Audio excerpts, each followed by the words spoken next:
అదే ఇప్పుడు రేపు ప్రభుత్వంలోకి వచ్చి అన్ని రాజకీయ పార్టీలకు ఈ నివేదిక ఉంటుంది, విజన్ డాక్యుమెంట్ ఉంటుంది. అన్ని పార్టీలకు ఈ విజన్ డాక్యుమెంట్ ఉంటుంది.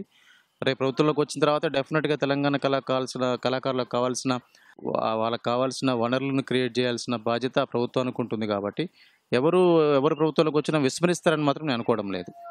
ఈ అంశం కీలకమైంది కాబట్టి అందరూ ఈ అంశం పట్ల కళాకారుల పట్ల కానీ లేకుంటే సినిమా కళాకారులని ప్రోత్సహించే విధానం కానీ డెఫినెట్గా పాజిటివ్గానే ఉంటుందని అనుకుంటున్నాను. తెలంగాణలో చాలామంది పిల్లలకి ఆసక్తి ఉంది. కాకపోతే వాళ్ళకు టెక్నికల్ అంశాలు తెలియక, సరైన శిక్షణ లేక వాళ్ళ యొక్క ఆకాంక్షను కావచ్చు, వాళ్ళ ఆసక్తిని కావచ్చు వాళ్ళు చంపుకుంటున్నారు.